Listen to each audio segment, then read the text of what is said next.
అందరికీ నమస్కారాలు. నిన్న ముఖ్యమంత్రి జగన్మోహన్ రెడ్డి గారు కడపకు వచ్చారు.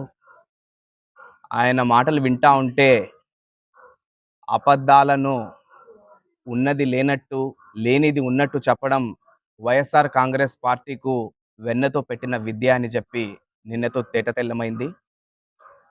అంతేకాకుండా ఒక సామాజిక వర్గానికి మభ్యపెట్టాలి, అబద్ధపు మాటలతో, అంకెల గారడీతో అక్కున చేర్చుకోవాలని చెప్పి కుటిల రాజకీయాలకు వైఎస్ఆర్ కాంగ్రెస్ పార్టీ తెరలేపుతా ఉంది. కానీ ముస్లిం సమాజం విఘ్నత కలిగిన సమాజం. మీరు చెప్పే అబద్ధపు మాటలను నమ్మే పరిస్థితులు ఎవరు లేరు అని చెప్పి ఈ సందర్భంగా తెలియపరుస్తున్నాను. రామాయణాన్ని కట్టే తెచ్చే అని చెప్పనట్టు ఇవాళ ఈ 5 ఏళ్ల పరిపాలనలను ఎమ్మెల్యే తప్పు చేశాడు, ఎంపీ చిన్న పిల్లోడు, నేను దేవుడి బిడ్డ అని చెప్పి మాటలు అనేసి చేతులు దులుపుకోవడం శోచనీయమని చెప్పి ఈ సందర్భంగా తెలియపరుస్తున్నాను. అంటే చిన్న తప్పు చేయడం అంటే ఏంటి? కడపలో గంజాయిని తీసుకొని రావడం చేసిన చిన్న తప్ప, యాహూబ్ సాహెబ్ శ్మశాన వాటికను దెబ్బతీయడం చిన్న తప్ప, నబీకోట మసీద్ అయితేనేమి, రహీబ్ షాలి దర్గా జాగా అయితేనేమి ఆక్రమించడం, సజ్జల గారికి దారాదత్తం చేయడం చిన్న తప్ప, ముస్లిం యువకులపైన కేసులు బనాయించడం చిన్న తప్ప, ఆ చిన్న తప్పు ఏంటి అని చెప్పి ఈ సందర్భంగా అడుగుతున్నాను. ఒక జంబో రాజా ఏ విధంగా తన దొంగలను దొంగలించండి అంటారో, తన భటులను వెళ్ళి పట్టుకోండి అంటారో, అదే విధంగా ఇవాళ రాష్ట్ర ముఖ్యమంత్రి ఎమ్మెల్యే తప్పు చేశాడు అని చెప్పి ఈయనే చెప్తాడు. మళ్ళా ఆ ఎమ్మెల్యేకి ఓటు వేయండి అని చెప్పి ఈయనే చెప్తాడు. ఎన్ఆర్సీకి ఢిల్లీలో వెళ్ళి పార్లమెంట్ మద్దతు ఈయనే ఇస్తాడు. ఆ ఎన్ఆర్సీకి వ్యతిరేకమని చెప్పి ఈయనే చెప్తాడు. కాబట్టి అక్కడొక మాట, ఇక్కడొక మాట, రెండు నాల్కల ధోరణి. ఇది సబబేనా అని చెప్పి నేను ఈ సందర్భంగా అడుగుతున్నాను. రహీబ్ షావలి దర్గా జాగా అయితే అది దర్గాకి సంబంధించిన జాగా కోర్టులో పెండింగ్ లో ఉన్నప్పటికీ సజ్జల గారికి సన్మానములు ఇచ్చినట్టు దారాదత్తం చేయడం ముస్లింలు ఇది ఎప్పటికీ మరవరు అని చెప్పి ఈ సందర్భంగా తెలియపరుస్తున్నాను.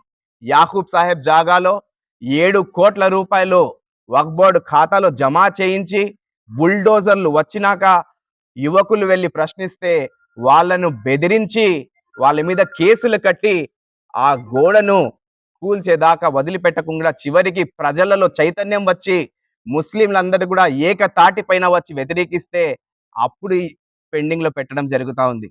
కాబట్టి ఒక ముస్లిం అయి ఉండి కూడా మీరు ముస్లిం సమాజానికి ఏమి చెయ్యలేదని చెప్పి ఈ సందర్భంగా తెలియపరుస్తున్నాను. గంజాయి విషయంలో ఇవాళ మీరు మీ కుటుంబ సభ్యులు చేసిన తప్పులకు ఇవాళ యావత్తు సమాజము ఆ నింద మోస్తుందని చెప్పి ఈ సందర్భంగా తెలియపరుస్తున్నాను.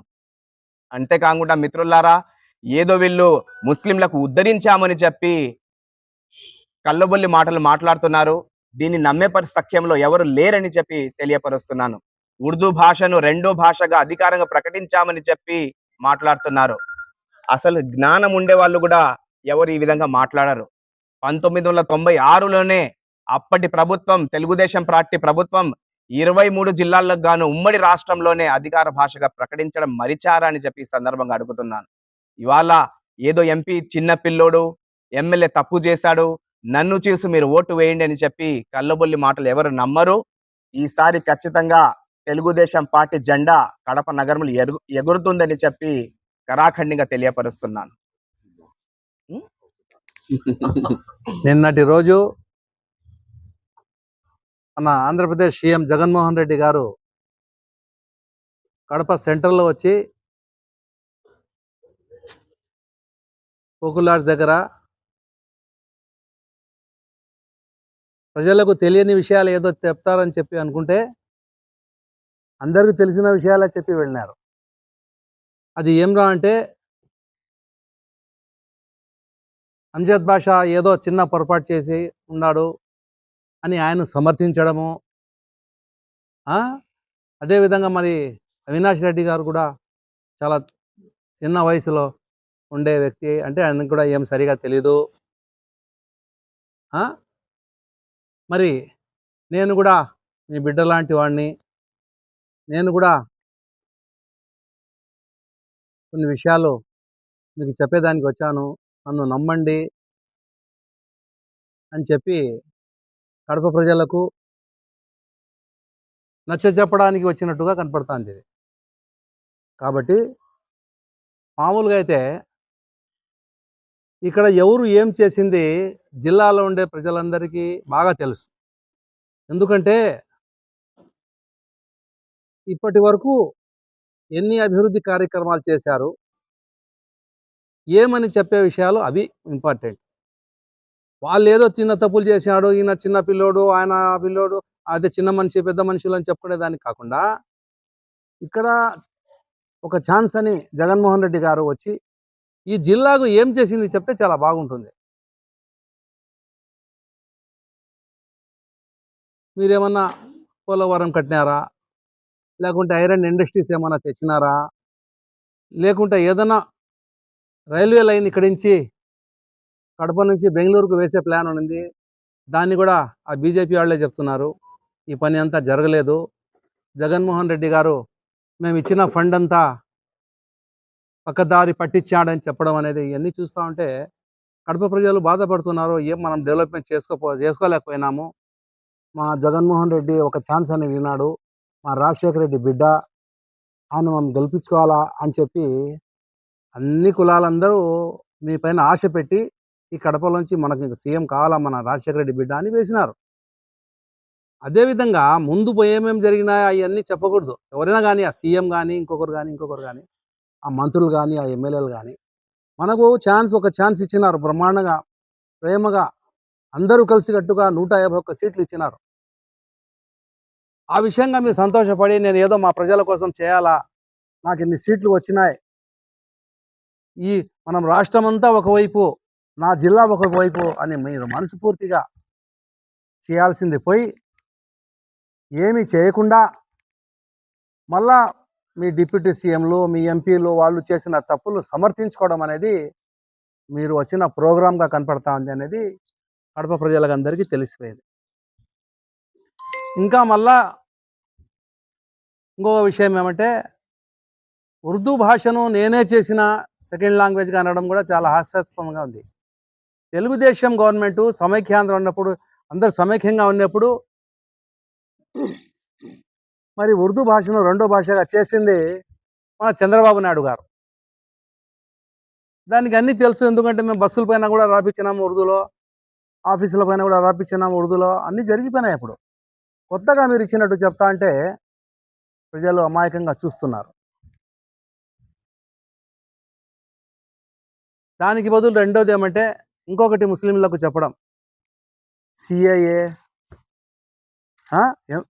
ఎంపీఆర్, ఎన్ఆర్సి, అదేవిధంగా త్రిబుల్ తలాక్, ఇవి అంతా మేము మీకు ఎంత ఉన్నాము, మీరేం బెబడగాకండి అంటే మీ మంత్రులు, మీ ఎంపీలంతా పంపించేసి సజ్జల రామకృష్ణారెడ్డి అంట దానిలోకి సమర్థించి వచ్చి దాన్ని అంతా మీరు సపోర్ట్ చేసి మళ్ళీ వచ్చి నేను దానిపైన నేను ఉండాను, మీకు ఏం భయం ఉండదు అంటే ఏమి ఇది అంతా ముస్లిమ్స్ కూడా ఏమన్నా తెలివి ఉండేవాళ్ళ లేరా అనేది అందరికీ అర్థమయ్యే మాట. ఇది చేసింది మీరు మీ ఎంపీలతో ఆడ ఓటింగ్ చేసి ముస్లింలకు వ్యతిరేక బిల్లుల పైన అంతా మీరు సమర్థించి రావడం అనేది ప్రతి ముస్లిమ్స్కు తెలిసిన విషయమే. ఇప్పుడు ఎవరు ఎట్లా సమర్థించుకుంటారు అనేది అది కూడా అర్థం కావడం లేదు. రెండోది వచ్చేసి, ఈ రాష్ట్రంలో మైనార్టీల కోసము తెలుగుదేశం ప్రభుత్వము షాదీ తోఫా 3.5 సంవత్సరము పక్కకు పడేశారు. మైనార్టీ ఫైనాన్స్ కార్పొరేషన్ది ఏమీ లేదు.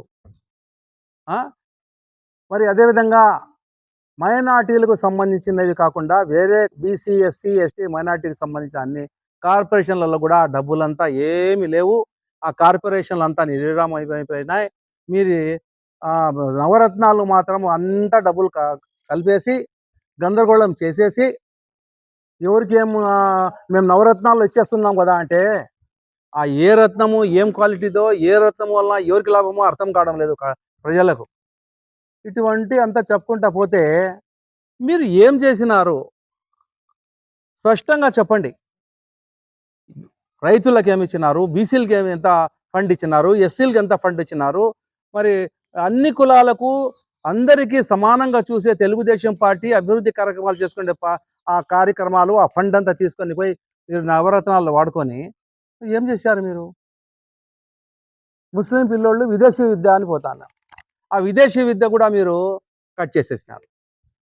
ఏదో మా పిల్లోళ్ళు ఇక్కడ చదువుకుంటానో చదువుకోలేదు, వేరే చోట పోయి కూడా పేద పిల్లోళ్ళు తక్కువ ఫీజులు వస్తాయని పోయి బయట చదివిస్తున్నారు. అది కూడా లేదు. మరి ఈ రకంగా మీరు ముస్లిమ్స్కు సంబంధించిన విషయాల్లో అభివృద్ధి కోసం చేసిన చంద్రబాబు నాయుడు కార్యక్రమాలంతా కంప్లీట్గా పక్కన పెట్టేసి మరి అన్ని తీసుకొచ్చి నవరత్నాలు కలిపేసి మేము ముస్లిమ్స్కి ఇది ఇచ్చినాము వాళ్ళకి ఇది ఇచ్చినామంటే ఎవరు ఈడ వినే ఓపికలతో